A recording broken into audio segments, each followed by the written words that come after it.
സ്വർണത്തേക്കാൾ വില കൂടിയ മരം ഏതാണ്? ലോകത്തെ ഏറ്റവും വില കൂടിയ മരങ്ങളിലൊന്ന് അഗർവുഡ്, ഗുരുവുഡ്, അലോസ്റ്റ്, ഈഗിൾവുഡ് തുടങ്ങിയ പേരുകളിലും അവ അറിയപ്പെടുന്നുണ്ട്.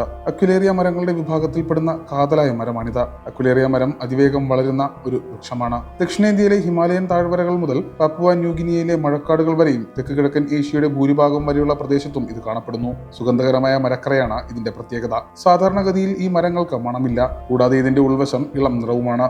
മരത്തിൽ ഒരു പ്രത്യേകതരം പ്രാണികളുടെ ഉപദ്രവം ഉണ്ടാകുമ്പോഴാണ് ഇത്തരത്തിൽ സുഗന്ധമുള്ള കറ ഉൽപ്പാദിപ്പിക്കപ്പെടുന്നത്. അങ്ങനെ സംഭവിക്കുമ്പോൾ മരം ഇരുണ്ട നിറത്തിലാകും. ഈ പ്രക്രിയയ്ക്ക് വർഷങ്ങളെടുക്കും. ഈ അപൂർവ പ്രക്രിയ മരത്തിന്റെ സുഗന്ധത്തിനൊപ്പം വിലയും വർദ്ധിപ്പിക്കുന്നു. മറ്റു രാജ്യങ്ങളിൽ നിന്നുള്ള പെർഫ്യൂമുകൾ വരുന്നതിന് മുൻപ് ഇന്ത്യയിൽ സുഗന്ധദ്രവ്യങ്ങൾ നിർമ്മിക്കാൻ അഗർവുഡിനെ വ്യാപകമായി ഉപയോഗിച്ചിരുന്നു. ഇത് വെറും പെർഫ്യൂം ഉണ്ടാക്കാൻ വേണ്ടി മാത്രമല്ല ഉപയോഗിക്കുന്നത്, വേദന സംഹാരിയായും ഉപയോഗിച്ചു വരുന്നു. ഇതും വിലയേറാൻ കാരണമായിട്ടുണ്ട്. സ്വർണം, വെള്ളി അല്ലെങ്കിൽ മറ്റേതെങ്കിലും ലോഹത്തെക്കാൾ വില കൂടുതലാണ് അഗർവുഡിന്. കിലോയ്ക്ക് ക്വാളിറ്റി അനുസരിച്ച് 1 മുതൽ 10 ലക്ഷം രൂപ വരെ കിട്ടുമെന്നാണ് പറയപ്പെടുന്നത്.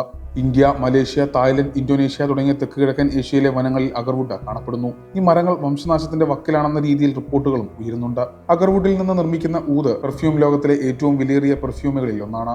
ഔഷധം, ആരാധന, ധ്യാനം തുടങ്ങിയ മതപരമായ ആചാരങ്ങളിൽ അഗർവുഡിന് പ്രത്യേക സ്ഥാനമുണ്ട്, പ്രാധാന്യവുമുണ്ട്. കൂടാതെ സമ്മർദ്ദം, ഉറക്കക്കുറവ്, ദഹന പ്രശ്നങ്ങൾ എന്നിവ ചികിത്സിക്കാൻ ആയുർവേദത്തിൽ ഇത് ഉപയോഗിക്കാറുണ്ടത്രേ. അഗർവുഡിന്റെ ഡിമാൻഡ് കൂടിയതോടെ സാമ്പത്തിക ലാഭം ലക്ഷ്യമിട്ട് നിയമവിരുദ്ധമായി മരം മുറിക്കുന്നു. വ്യാപകമായി മരം വെട്ടിമാറ്റപ്പെട്ടതിനാൽ മരങ്ങൾ വംശനാശത്തിന്റെ വക്കിലാണ്. കഴിഞ്ഞ ഒരു നൂറ്റാണ്ടിനിടെ ഈ മരത്തിന്റെ 80%-ലധികം ഇല്ലാതായെന്നാണ് റിപ്പോർട്ടുകൾ സൂചിപ്പിക്കുന്നത്. 2010 കണക്ക് പ്രകാരം അന്ന് 1 കിലോ അഗർവുഡ് തടിക്ക് കിലോയ്ക്ക് $1000 ഉണ്ടായിരുന്നു അത്രേ.